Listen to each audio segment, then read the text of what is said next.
창조주 하나님 아버지, 주님만을 높이고 주님께만 엎드려 경배합니다. 큰 풍랑이 일 때도 우리를 지켜 보호하여 주시는 주님, 죽음에서 우리를 건지시는 주님께 감사의 찬양을 올려드립니다.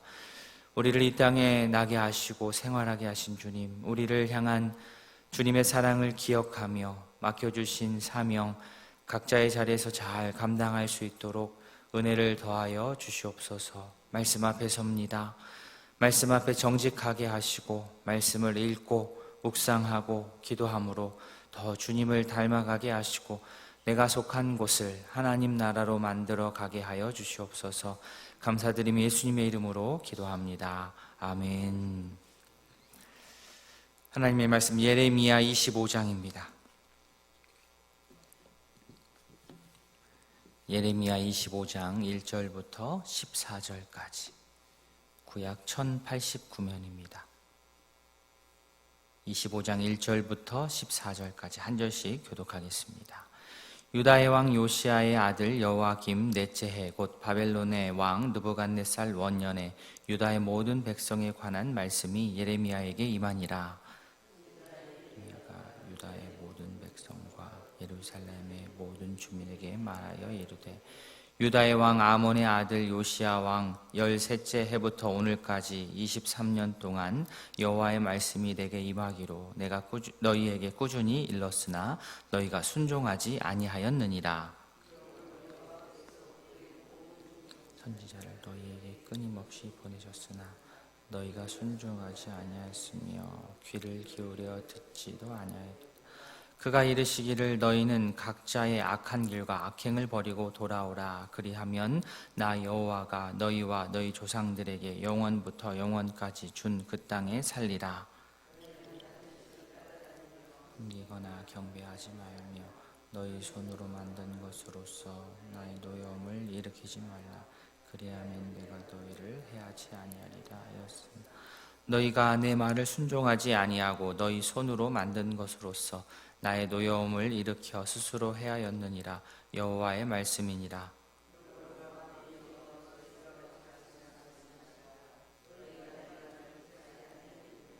보라, 내가 북쪽 모든 종족과 내 종 바벨론의 왕 느부갓네살을 불러다가 이 땅과 그 주민과 사방 모든 나라를 쳐서 진멸하여 그들을 놀램과 비웃음거리가 되게 하며 땅으로 영원한 폐허가 되게 할 것이라. 여호와의 말씀이니라.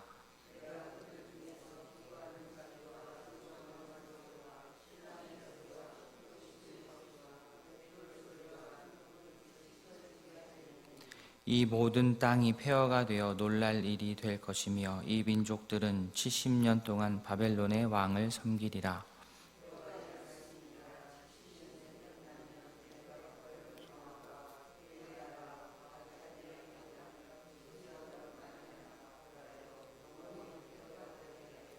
내가 그 땅을 향하여 선언한 바 곧 예레미야가 모든 민족을 향하여 예언하고 이 책에 기록한 나의 모든 말을 그 땅에 임하게 하리라. 그리하여 여러 민족과 큰 섬기게 할 것이나 나는 그들의 행위와 그들의 손이 행한 대로 갚으리라. 아멘. 장례 광고 드립니다. 고청정 집사님 발인 예배 11시 30분에 있습니다. 교회 출발 10시 30분입니다. 오늘 본문의 배경이 되는 때가 오늘 1절 말씀에 나오죠. 여호와김 넷째 해라고 되어 있습니다. 주전 608년에 여호와김이 유다의 왕이 되었고 그로부터 4년이 됐으니까 주전으로 하니까 거꾸로 하죠. 주전 604년이 되는 겁니다. 그리고 오늘 말씀에 유다 왕 연도뿐만 아니라 바벨론 왕 연도도 함께 같이 기록이 되어 있는데 바벨론 쪽에서 보자면 느부갓네살 원년입니다. 느부갓네살 원년. 느부갓네살이 주전 605년에 전투에서 아주 크게 승리를 하는데요. 그때 그의 아버지가 죽게 됩니다. 그래서 싸움을 이제 멈추고 바벨론으로 느부갓네살이 들어가서 왕위에 오르게 되는데 이제 그 때가 이렇게 같이 되는 거죠. 그리고 나서 이제 왕이 돼서 다시 지중해 동편을 정복하고자 나서게 됩니다. 역사적인 배경이 그렇습니다. 당시에 애굽, 이집트는 그 당시에도 여전히 강국이었고 또 새롭게 바벨론이 이제 막 떠오르고 있는 그러한 역사적인 상황입니다. 그리고 이 둘 사이에 이제 유다가 끼어 있는 그러한 형국이기 때문에 유다가 힘들 수밖에 없습니다. 예레미야가 활동했던 시기를 3절을 통해서 알 수 있습니다. 요시야 왕 13째 해부터 23년 동안 예레미야가 활동을 했습니다. 예레미야 1장 처음 시작할 때 그 내용들이 나오는데 여기서 그 반복이 됩니다. 여호와의 말씀을 꾸준히 예레미야가 전달했지요. 꾸준히 한두 번 한 것이 아니라 매우 지속해서 여러 번이었다라는 것을 알 수 있습니다. 그런데 꾸준히 예레미야가 말씀을 전했는데 유다 백성들은 어떻습니까? 3절 뒷부분 너희가 순종하지 아니하였느니라. 여호와 하나님께서 예언자를 그들에게 보내어서 끊임없이 말씀을 전했지만 그들은 순종하지 않았습니다. 순종하지 않았다라는 말을 4절에서는 또 다른 표현으로 듣지 않았다라고 나옵니다. 4절 보시면 여호와께서 그의 종 선지자를 너희에게 끊임없이 보내셨으나 너희가 순종하지 아니하였으며 귀를 기울여 듣지도 아니하였도다. 꾸준히 말씀하시고 꾸준히 종을 보냈는데 백성들은 순종하지 않고 귀를 기울이지 않았습니다. 하나님께서는 백성들을 향하여서 끊임없이 포기하지 않고 끝까지 그들 가운데 다가가셨습니다. 끝까지 자신의 종을 보내요. 끝까지 자신의 말씀을 그들에게 전했습니다. 하나님께서 참 고집스러우시죠. 포기하지 않으시고 끝까지 하나님의 백성들을 향하여 다가가시고 그들에게 말씀하셨습니다. 그런데 이 하나님의 이 고집스러운 사랑만큼이나 유다의 거부 반응도 대단했습니다. 하나님께서 그렇게 고집스럽게 보내어서 호소하고 때로는 경고하시기도 하고 또 때로는 겁도 주시고 때로는 또 얼르시기도 하면서 그들에게 다가가셨는데 유다 역시 고집이 대단해서 선지자를 통한 하나님의 외침을 듣지 않았습니다. 자, 이 정도까지 왔다고 한다면 지금 이들이 당하게 될 이러한 어려움의 모든 책임을 하나님께 돌릴 수가 없는 겁니다. 하나님의 어떤 사랑이 좀 부족해서 하나님께서 백성들을 돌보시는데 성실함이 없으셔서 유다가 어려움을 겪는 것이 아닙니다. 유다가 잘못한 겁니다. 이렇게까지 끊임없이 다가오는 하나님의 손길을 그들이 의도적으로 거부한 것입니다. 잘못된 고집을 이렇게 끝까지 부리면 그 결과에 대한 책임을 질 때가 분명하게 다가오게 됩니다. 유다를 향해 말씀하시듯 우리를 향하여서도 하나님께서 말씀하십니다. 시대를 초월하여서 우리가 기억하고 또 마음에 두어야 할 말씀입니다. 5절 말씀 보시면 그가 이르시기를 너희는 각자의 악한 길과 악행을 버리고 돌아오라. 그리하면 나 여호와가 너희와 너희 조상들에게 영원부터 영원까지 준 그 땅에 살리라. 아멘. 하나님께서는 우리를 향해 예비해 두신 아름다운 복이 있습니다. 단지 물질적인 것뿐만 아니라 우리의 어떤 정서적이고 감정적이고 신앙적이고 관계적인 아주 포괄적인 복들입니다. 이미 딱 준비가 되어 있습니다. 그러면 우리는 어떻게 하면 됩니까? 악한 길과 악행을 버리고 하나님께 돌아가면 하나님께서 딱 우리를 위해서 예비해 두신 이 모든 복들이 다 우리의 것이 되는 겁니다. 악한 길, 악행으로 얻는 기쁨 분명히 있지요. 그러나 이러한 기쁨들은 말초적인 기쁨입니다. 말초적인 쾌락들입니다. 그러나 하나님께서 약속하시는 기쁨은 우리가 악하고 이기적인 일을 행해서 얻는 그 기쁨하고는 좀 차원이 다릅니다.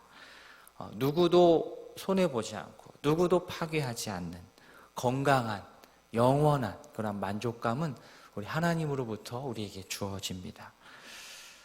더 큰 만족과 더 큰 기쁨을 위해서 극단적이고 파괴적인 쾌락을 내가 행했다면 그것을 딱 멈추는 것. 하나님 말씀을 우리가 듣고 결단하고 그러한 잘못된 쾌락과 만족을 딱 멈추는 자가 진정 지혜로운 자입니다. 바라기는 우리에게 여전히 조금 남아있는 이러한 악한 길, 악행이 있다면 이 시간 버리고 주님께로 돌아갈 수 있기를 바랍니다. 내가 그런 결단을 내가 먼저 내리고 주변 가족과 이웃들이 이 생명의 길, 또 우리가 함께 영원히 기쁠 수 있는, 영원히 만족할 수 있는 그 길로 우리가 내가 먼저 가고 그들을 하나님의 말씀으로 인도할 수 있는 주의 백성이 될 수 있기를 바랍니다.